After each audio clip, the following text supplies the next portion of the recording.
Kita bulan ini adalah kita memasuki Pasca,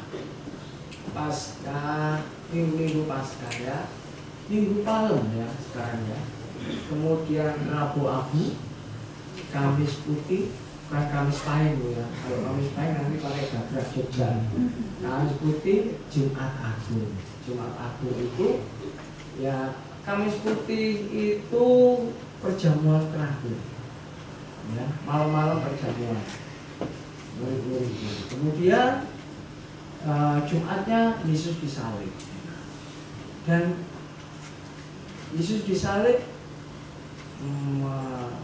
hari Minggu, hari pertama itu hari Minggu ya. Karena hari Sabat nggak boleh ada pekerjaan. Hari Sabat itu Sabtu ya, kan firman Tuhan katakan hari Sabat nggak boleh ada kerja, semuanya harus off. Kebiasaan orang Yahudi khususkan untuk Tuhan. Karena itu hari Sabtu itu tidak ada kegiatan apapun. Murid-murid nggak ketemu. Tapi pada waktu hari pertama, ingat Pak Ibu, hari pertama. Kalau kita biasa mengatakan hari pertama itu apa? Hari Senin, hari kerja. Hari pertama itu hari Minggu. Kalender yang kita gunakan hari pertama itu hari Minggu. Loh, hari Minggu sekarang tanggal 3 loh, bukan tanggal. Menghitungnya itu hari pertama itu pertama kali hari itu hari Minggu. Ya, murid-murid datang ke kubur dan kemudian kubur ini kosong, itu lihat kosong. Ya, nggak ada apa-apanya itu ya. Kuburnya kosong, menandakan Yesus sudah bangkit. Itulah yang disebut dengan hari kemenangan. Ya, hari Tuhan. Domingos itu bahasa Portugalnya, hari kemenangan, hari Tuhan. Dan kemudian dijadikanlah itu sebagai hari kemenangan, itu hari ibadahnya umat Kristiani. Kemudian seiring berjalannya waktu, semua berpusat Kristiani ya, berpusat di hari Minggu. Jadilah sekarang ini tanggal merah yang dipakai sebagai hari ibadah.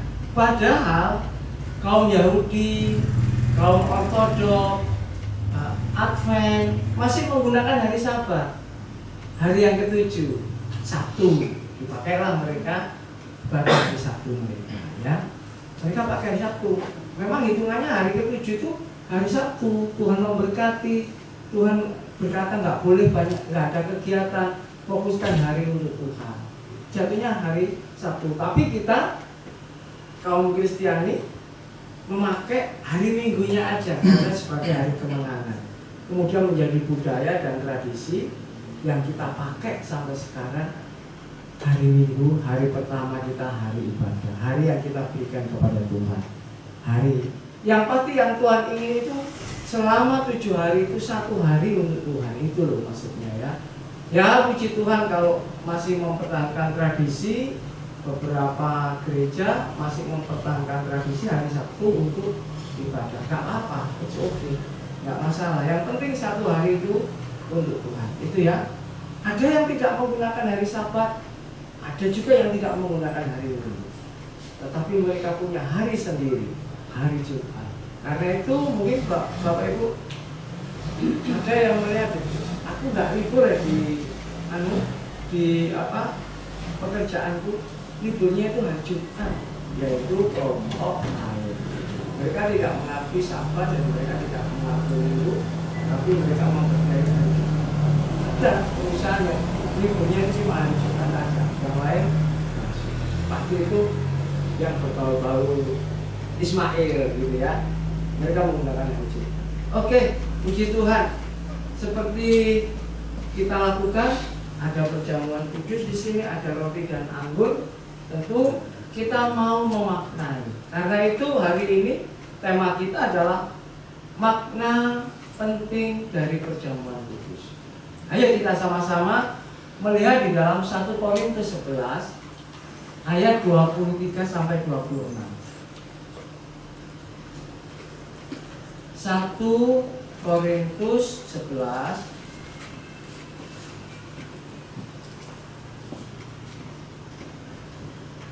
1 Korintus 11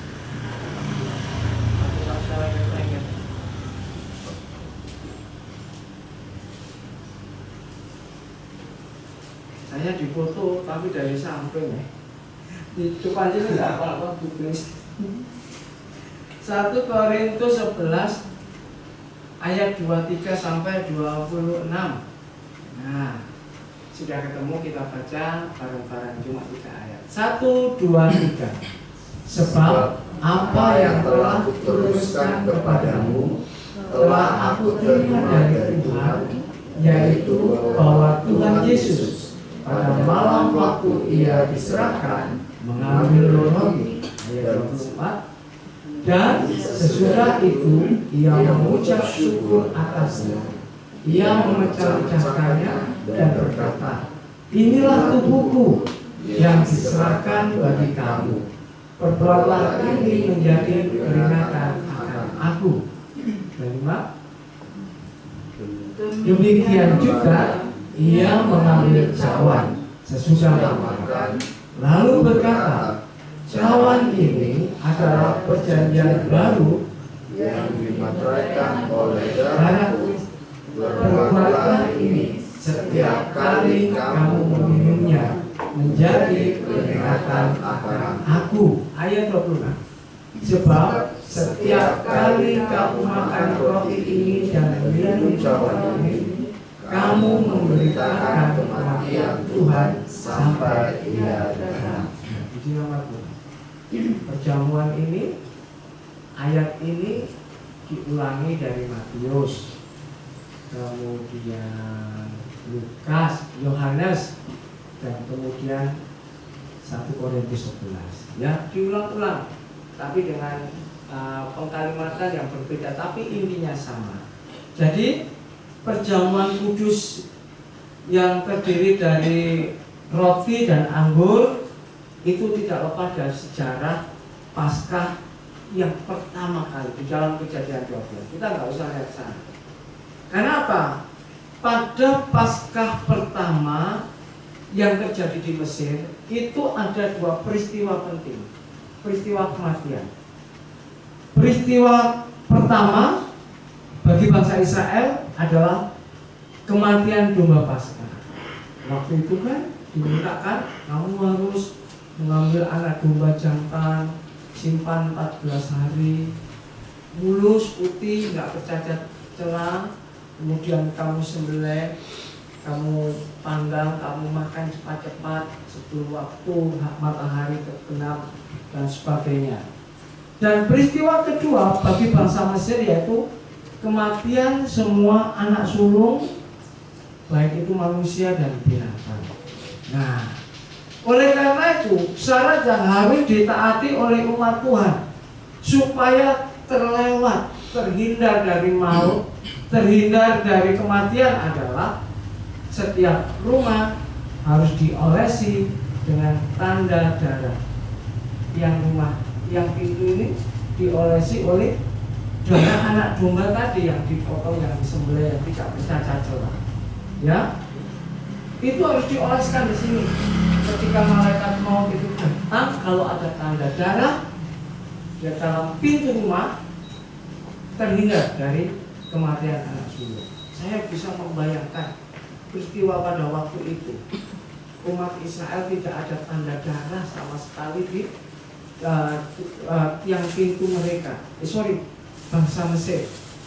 Maka yang terjadi adalah semua yang berbau sulung mati.